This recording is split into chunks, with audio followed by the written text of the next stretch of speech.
अस्सलाम वालेकुम। सिंस आज जो हम टॉपिक डिस्कस करने वाले हैं that is the pH scale. इससे पहले हम बहुत डिटेल में मैंने एक एक लाइन जिस तरह मैं आप लोगों को एक्सप्लेन करती हूँ, हम लोग सेल्फ आयनाइजेशन या ऑटो आयनाइजेशन ऑफ वाटर जिसे कहा जाता है या जनरली जिसे आयनाइजेशन ऑफ वाटर भी कहा जाता है, वो हम स्टडी कर चुके हैं और इसमें हमने पीएच स्केल का इंट्रोडक्शन देख लिया था। ठीक है, जिसमें हमने पीएच का जो है वो डेफिनेशन देख ली थी और मैंने आपको बताया था कि दैट इस तरीके से आप इसको सॉल्व करेंगे। ओके, और ये जो सारा के डब्ल्यू की एक्सप्लेनेशन है, ये वाला कांस्टेंट जो है, ठीक है, जिसे आयनाइजेशन कांस्टेंट ऑफ वाटर कहा जाता है या आयन प्रोडक्ट ऑफ वाटर भी कहा जाता है, वो हमने डिस्कस कर लिया था। और मैंने आपको साथ साथ ये भी बताया था, जिस तरीके से मैं आपको हमेशा बताती हूँ कि that ion product of water का को क्यों यहाँ पे ये वाला नेम यूज किया गया है इस टर्मिनोलॉजी के लिए, ठीक है, के डब्ल्यू वाली टर्मिनोलॉजी के लिए। अच्छा, एक चीज़ आपने ये करनी है कि दैट आपने ये वाले क्वेश्चंस जो हैं वो पहले खुद से सॉल्व करने हैं, ठीक है, और इनके जो है वो कंसंट्रेशंस वगैरह के थ्रू आपने पहले इनको खुद मतलब जो है वो फाइंड आउट करना है। अगर आपसे सॉल्व नहीं होते, आप हमेशा मुझे कमेंट्स में मैसेज कर सकते हैं या वो मेरे स्टूडेंट्स जो कि ऑनलाइन मेरे साथ जुड़े हुए हैं वो मुझसे डायरेक्ट मेरे व्हाट्सएप नंबर पे रब्ता कर सकते हैं, जो कि मुझसे डायरेक्टली क्लासेस ले रहे हैं, ठीक है, और वो मुझसे जो है ये टॉपिक सीख सकते हैं। तो हम इसको जो है वो बहुत डिटेल में मैं ये आपको ना अलग से सॉल्व करके सिखा दूंगी, लेकिन बेहतर ये है कि आप पहले खुद एक दफ़ा प्रैक्टिस कीजिए। अगर आपसे नहीं होता, ठीक है, देन हम फिर जो है वो इसके सोल्यूशन आपके साथ शेयर कर देंगे। ओके, इसी तरह सेल्फ असेसमेंट भी। देखिए, बहुत सारे बच्चे ऐसे करते हैं, वो क्या करते हैं कि दैट वो जो प्रॉब्लम्स है ना, प्रॉब्लम सॉल्विंग स्ट्रेटजीज के साथ जो कि दिए जाते हैं, ठीक है, उनको वो प्रैक्टिस नहीं करते, उनको ना ही वो एक नज़र भी देखते हैं। या अगर उन्होंने देख लिया तो जहमत कर ली होती है जब वो चैप्टर मैम पढ़ा रही होती हैं या जब चैप्टर पढ़ रहे होते हैं पहली दफ़ा, तो तब वो जो है वो थोड़ी सी जहमत कर लेते हैं इसको देखने की, उसके बाद वो जहमत ही नहीं करते इन टॉपिक्स को देखने की, इन एग्जाम्पल्स को देखने की। And most of the time ऐसा होता है कि वो पेपर में आ जाते हैं या टेस्ट में आ जाते हैं, क्विज में आ जाते हैं, देन आपके मार्क्स करते हैं। समटाइम ऐसे भी होता है कि दैट एग्जाम्पल्स में आपको जो है वो बहुत कॉम्प्लिकेटेड जो है वो न्यूमेरिकल समझाया जाता होता है, तो वो एक इंपॉर्टेंट न्यूमेरिकल होता है।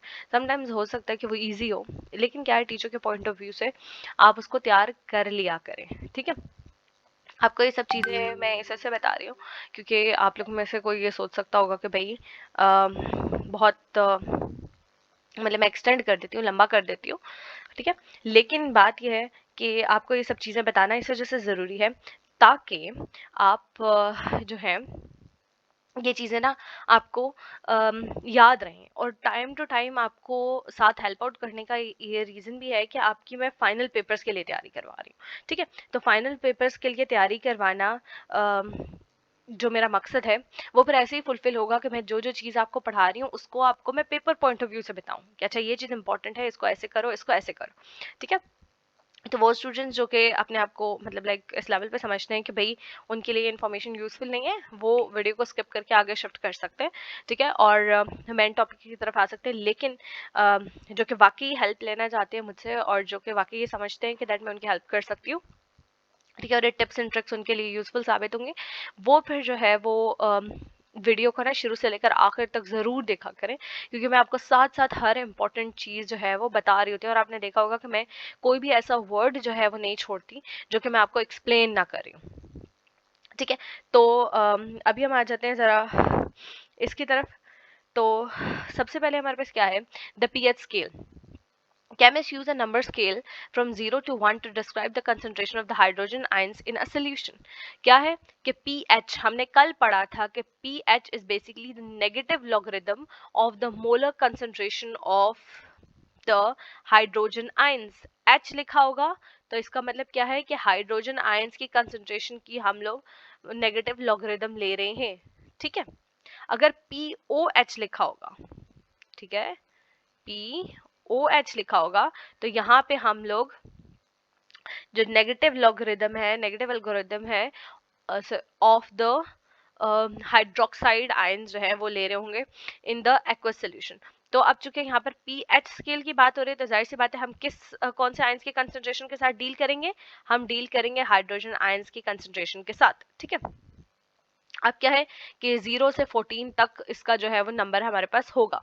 इस स्केल को पीएच स्केल कहा जाता है, ठीक है। अब आपको कुछ वैल्यू 10.1 चार्ट के अंदर दी गई हैं, ठीक है। आपको बताया गया है कि देखिए प्योर वाटर का 7 होता है, ठीक है, सी वाटर का 8 होता है, बेसिक बेकिंग सोडा, एंड इस तरह जो है वो आप इसको देख सकते हैं। अभी मैंने एक एक नाम लिया तो टाइम बहुत ज्यादा हो जाएगा।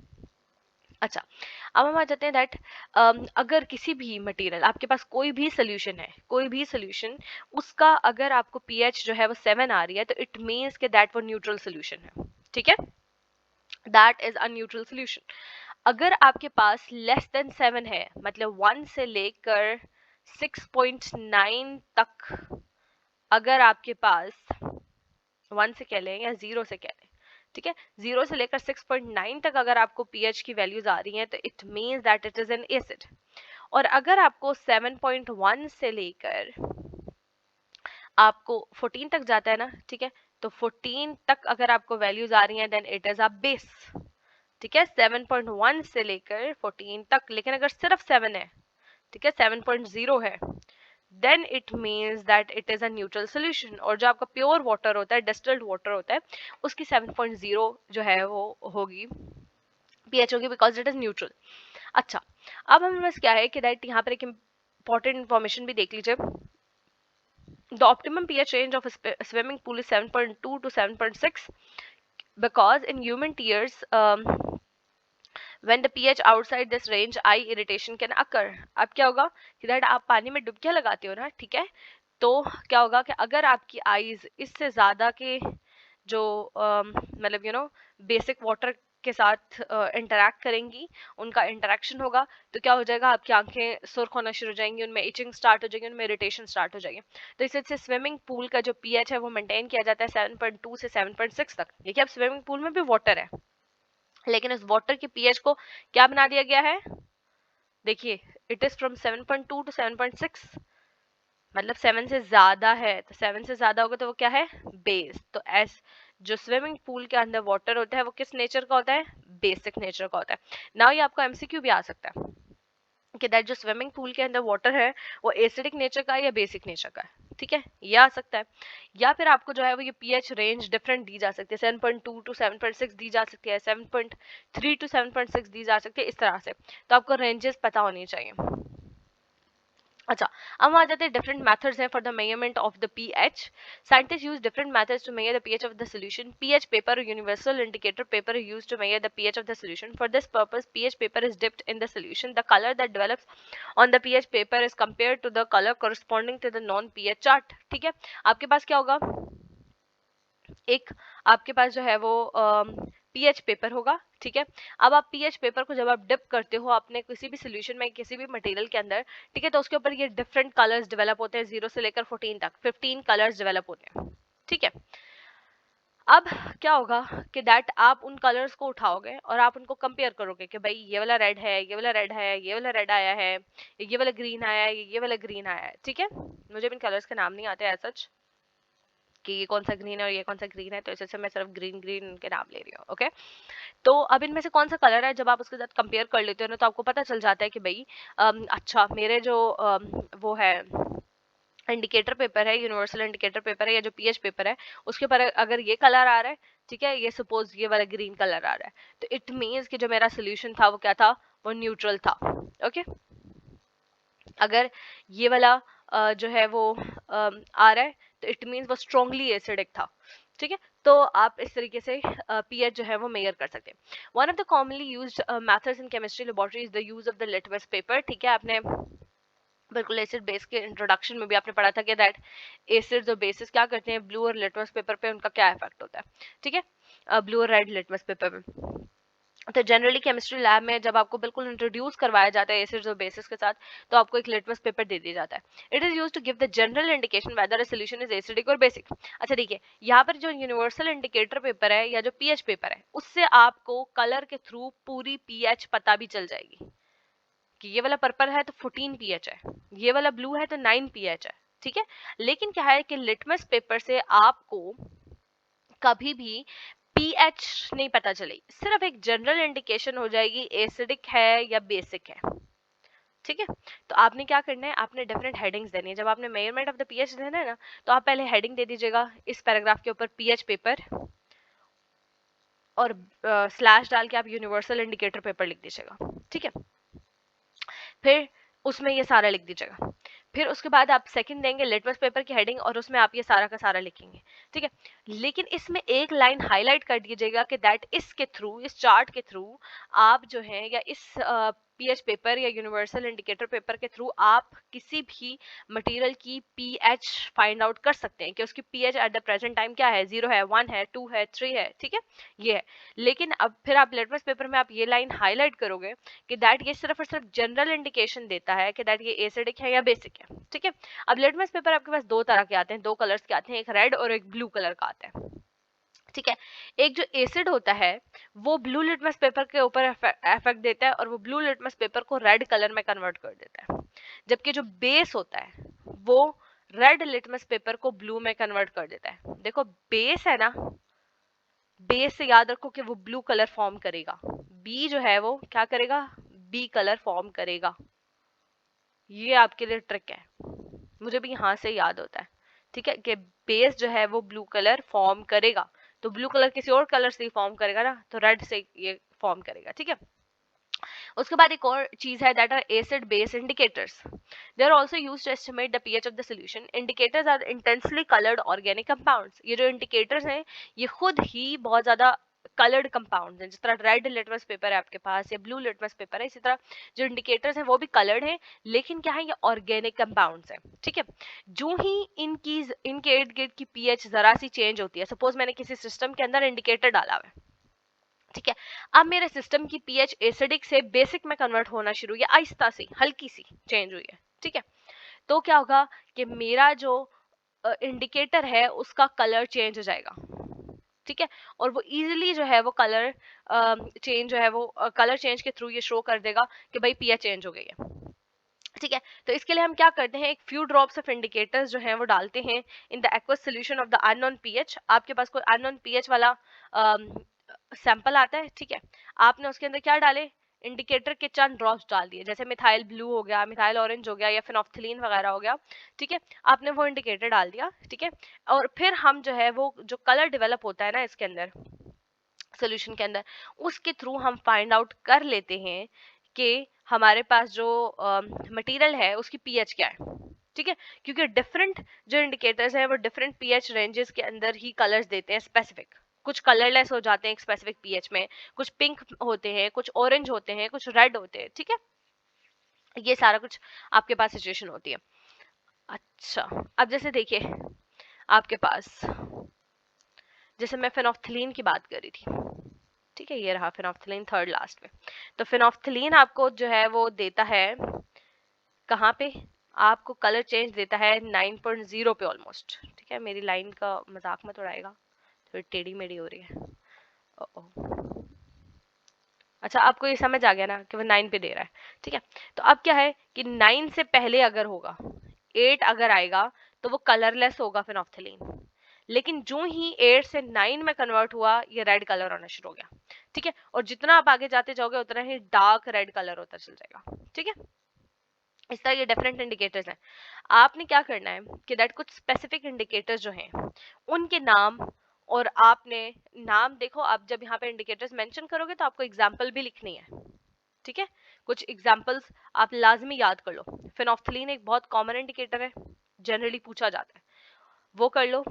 ब्रोमोथाइमोल ब्लू, वो कर लो, और आपको पता होना चाहिए कि ये कौन सी पीएच के अंदर ये कलर चेंज देता है। ठीक है, और किस पीएच के अंदर ये कलरलेस होगा, किस पीएच के अंदर रेड होगा, ब्लू होगा, येलो होगा। ठीक है, वो आपने कर लेना है। ठीक है, फिर उसके बाद मिथाइल ऑरेंज कर लो और मिथाइल वायलेट कर लो। ये चार आप याद कर लो, और आप इनके पीएच रेंजेस भी याद कर लो कि इस पीएच पे ये वाला यूज होगा। अब आप देख रहे हो कि अगर आपको लगता है ना कि आपका सोल्यूशन जो है वो 0 से 1 के बीच की पीएच रखता है, तो आप उसके लिए फिनोफ्थलीन कभी भी यूज नहीं करोगे, क्योंकि फिनोफ्थलीन तो उस पीएच रेंज में इंडिकेशन देता ही नहीं है ना, उसमें तो कलरलेस ही रहेगा वो। ठीक है, तो आप क्या करोगे कि आप ये वाला मिथाइल वायलेट यूज करोगे उस सिचुएशन के लिए। ठीक ठीक है, तो इंडिकेटर आपने बड़ी सोच समझ के यूज करना होता है। अच्छा, अब ये पहले इसकी तरफ आ जाते हैं, society, technology and science, acidity of the stomach की तरफ। Okay, the main component of the digestive or the gastric juice in the stomach is hydrochloric acid, HCl। ठीक है, अब तक आपको नाम याद होना चाहिए। Almost 2 litre of it is created each day. हर दिन आपके अंदर क्या होता है, 2 लीटर मतलब 200 मिलीलीटर जो है वो स्क्रीट होता है by the gastric glands. However sometimes too much acid is created in the stomach which causes indigestion and this is called the acidity of the stomach. और जब कहते हैं ना जलन का एहसास हो रहा है सीने में, खाना ज्यादा खा लिया और वो सारा कुछ तेजाबियत हो गई है, ठीक है, वो तेजाबियत क्या है कि आपका ये जो तेजाब है ना, एसिड है, हाइड्रोक्लोरिक एसिड, उसकी अमाउंट ज्यादा स्क्रीट हो गई है आपकी बॉडी के अंदर, आपके स्टमक के अंदर। तो अब क्या हो रहा है, वो जला रही है फिर, ठीक है, जलने की सेंसेशन प्रोड्यूस हो रही है। तो इसको क्या कहते हैं, एसिडिटी ऑफ द स्टमक कहते हैं या इंडाइजेशन कहते हैं। यानी ये अब क्या होगा कि वो जो हाइड्रोक्लोरिक एसिड है वो खाने को डाइजेस्ट करने के बजाय क्या होगा कि वो स्टमक की वॉल्स के साथ लगना शुरू हो जाएगा ज्यादा ज्यादा, तो जलने का एहसास होगा, दैट इज इनडाइजेशन। अच्छा, अब इसी तरफ आ जाते हैं, analytical chemist major the pH of the solution. The pH measurement has valuable applications. अब पीएच मेजर करना हमारे लिए क्यों जरूरी है? आप तो जो है जब केमिस्ट्री लैब में होते हैं तो blue litmus paper, red litmus paper को खेल खेल में यूज करते हैं, ठीक है, लेकिन ये इंपॉर्टेंट है। क्यों इंपॉर्टेंट है, अब देखिए जरा। जैसे आपने यहाँ पे एग्जांपल पढ़ी थी कि अगर स्विमिंग पूल के लिए जो वाटर है यूज किया जाता है, उसकी पीएच रेंज अगर जो है वो 7.2 से 7.6 नहीं होती, आप एसिडिक वाटर डाल देते हो, क्या नुकसान होगा एसिडिक वाटर से? आपकी स्किन जलना शुरू हो जाएगी, आपकी आंखों के अंदर इरिटेशन स्टार्ट हो जाएगी, आपको जो है वो स्किन के इश्यूज डेवलप हो जाएंगे, ठीक है, आपके हेयर जो है वो डैमेज होना शुरू हो जाएंगे। तो ये बहुत सारी चीजें जो है वो कॉम्प्लिकेशंस हो सकती हैं। इसी तरह जो दवाइयां वगैरह हैं उनकी भी पीएच को मेंटेन किया जाता है। आपकी बॉडी के अंदर बहुत सारे काम करने वाले केमिकल्स ऐसे हैं जिनकी पीएच एक स्पेसिफिक पीएच पे काम करते हैं। जैसे आप देखो, आपके स्टमक के अंदर हाइड्रोक्लोरिक एसिड है, HCl है, यानी एसिड है, तो लेस पीएच होनी चाहिए। तो अब अगर आपके स्टमक के अंदर पीएच एसिडिक के बजाय बेसिक हो जाती है तो क्या होगा, डाइजेशन नहीं होगी, बल्कि उस बेसिक पीएच की वजह से हो सकता है आपके स्टमक के अंदर कोई और नुकसान हो जाए, ठीक है। तो अब देखिए कुछ इंपॉर्टेंट, आप ये वाली एग्जांपल्स भी आप कोट कर सकते हैं, स्विमिंग पूल वाली भी, हाइड्रोक्लोरिक एसिड वाली जो जैसे मैंने आपको समझाई है, और बाकी हम कुछ देख लेते हैं। To create soil conditions ideal for plant growth.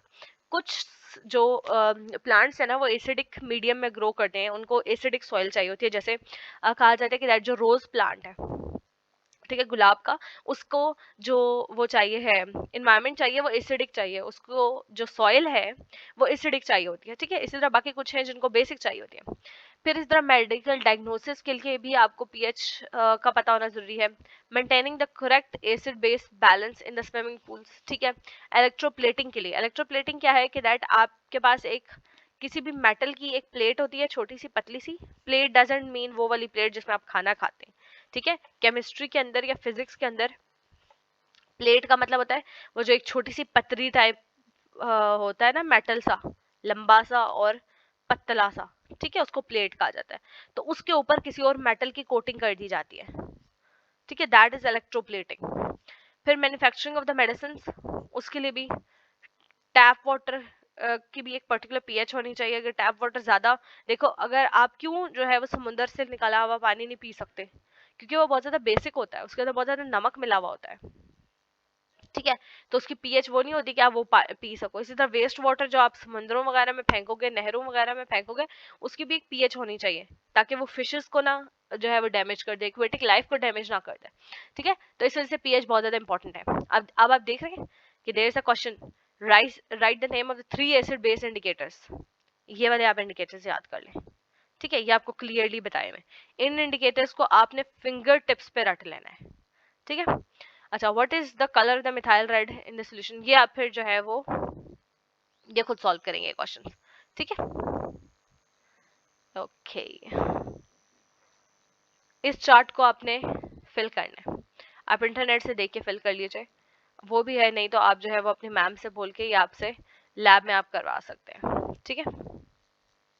अब हम इसके बाद नेक्स्ट टॉपिक की तरफ मूव करेंगे, दैट इज सॉल्ट्स, और हम ये डू यू नो वाला और ये पिछला टॉपिक भी सोसाइटी, टेक्नोलॉजी एंड साइंस, वो भी डिस्कस करेंगे।